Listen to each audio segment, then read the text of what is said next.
Hola, soy Linda Castañeda y en este vídeo de la asignatura de Educación Social y TIC, quería hablaros un poco sobre el concepto de entorno personal de aprendizaje. Se trata de una mera introducción, pero quisiéramos en ella aclarar un poco los conceptos. Cuando aparece el concepto de entorno personal de aprendizaje, Personal Learning Environment, que además es la sigla por la que lo conocemos, PLE, aparece como contraposición a un concepto que es básicamente tecnológico, que es el concepto de entorno virtual de enseñanza-aprendizaje, o Learning Management System, Virtual Learning Environment, pero en realidad, aunque se contrapone a ese concepto que es tecnológico, lo cierto es que PLE es un concepto bastante más pedagógico y bastante más, que tiene mucho más que ver con lo que entendemos por el enfoque pedagógico del aprendizaje que con una herramienta. ¿A qué nos referimos cuando nos referimos a un PLE?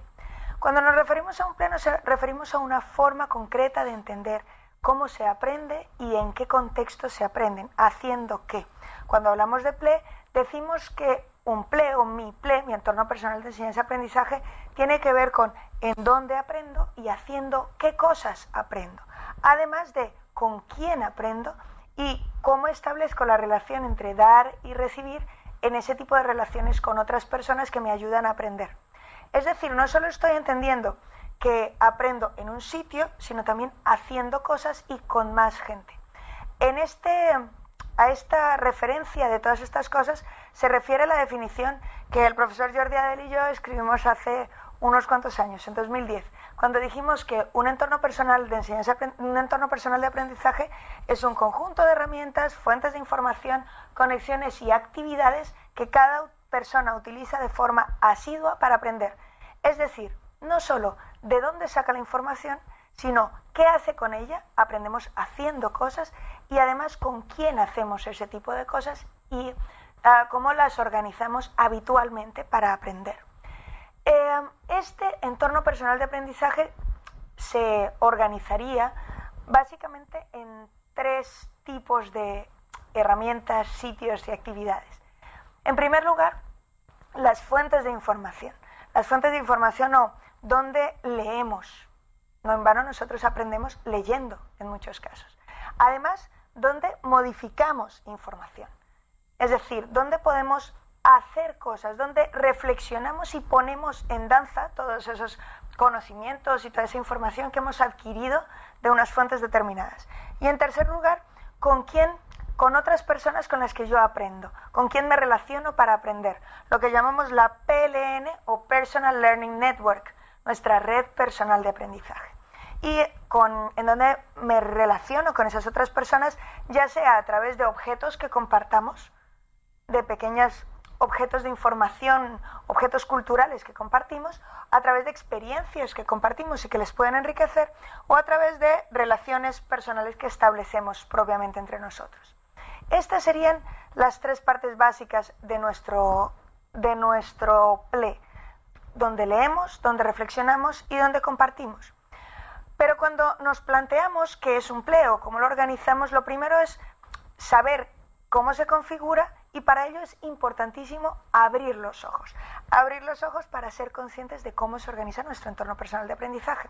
Por ejemplo, a la hora de pensar cómo leemos, de qué fuentes leemos, si estamos suscritos habitualmente a un boletín que nos llega por correo electrónico o a una newsletter de alguna entidad oficial o de algún organismo que nos interese especialmente, o leemos habitualmente o vemos los podcasts o vemos los vídeos de un canal concreto que nos resulta particularmente interesante, o ya hemos pasado a la fase siguiente y tenemos nuestras RSS organizadas en el Google Reader o en algo más local como el RSS OWL, o bien hemos organizado todo esto en alguna especie de escritorio en el cual gestionamos las cosas que leemos habitualmente.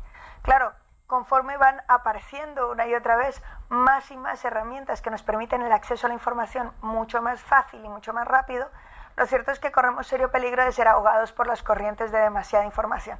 Con eso también habría que tener un poco más de cuidado, pero bueno, la cuestión es sobrevivir, saber dónde leemos. En segundo lugar, deberíamos pensar en dónde reflexionamos, en dónde hacemos cosas. Porque cuando ponemos en marcha toda la información que hemos adquirido a través de nuestro entorno personal de aprendizaje, la parte de lectura multimedia de la que hemos hablado antes, ponemos en marcha esos conocimientos y hacemos cosas con ellos. ¿En dónde? En la infinidad de herramientas que tenemos a nuestra mano en la web 2.0, en la web y en todas las herramientas de creación. Y en tercer lugar hablamos de dónde compartimos. Dónde compartimos con otras personas, dónde creamos nuestra Personal Learning Network, dónde hacemos crecer y donde alimentamos nuestras redes sociales en el sentido más antropológico de la palabra. Es decir, donde hablamos con otras personas donde nos relacionamos con ellas a través de objetos de información que ellos publican y nosotros publicamos, a través de experiencias que intercambiamos con ellos, por ejemplo, en herramientas como el Twitter o el FriendFeed, donde nosotros lo que intercambiamos son experiencias, o a través de las redes sociales estrictas que hay en la web 2.0, del estilo de Facebook o el mismo Twenty, donde nosotros intercambiamos nuestros perfiles. Este tipo de redes sociales que nos permiten conectar y hacer evidentes nuestros lazos, son la capa social de la web y configuran la Personal Learning Network que nos permite dialogar en esa red, compartir actividades y experiencias y además ser un poco más sociales, enriquecernos de esas otras personas. Como es evidente, nuestro PLE tiene una parte virtual y una parte presencial. Desde siempre hemos tenido un PLE, pero esa parte presencial evidentemente se ha visto sobrepasada por todas las posibilidades de la tecnología y por eso ahora es preciso explicitarlo. Explicitarlo y gestionarlo, utilizando herramientas pues como Symbaloo, si tenéis la oportunidad de organizarlo, o NetVibes o PageFlakes. Se trata de sitios donde podemos organizar nuestro PLE. Cuidado, nuestro PLE no es una herramienta. Nuestro PLE es el entorno en el que aprendemos, pero no es una herramienta. Se trata de un concepto que cambia radicalmente los focos de atención en lo que nos importa a la hora de aprender. No solo lo formal, sino lo formal, no formal e informal. No solo que nos den momentos para aprender, sino que nos den oportunidades de aprender y que aprendamos a gestionarlas y que lo mantengamos habitualmente en construcción. Se trata de ser conscientes de cómo es nuestro proceso cognitivo para poder enriquecerlo, gestionarlo y mejorarlo en el futuro. Pues bien, esto es una competencia básica que debería hacer que los PLEs o el concepto de PLE cambiara y gestionara, generara una nueva idea de lo que es educación y, por supuesto, de lo que es escuela. Ahora bien, para empezar a pensar en ello, pensad cómo es vuestro entorno personal de aprendizaje, explicitadlo y hacerlo evidente para que podáis enriquecerlo y gestionarlo mejor. Y seguiremos hablando seguramente de entornos personales de aprendizaje en otros vídeos. Gracias.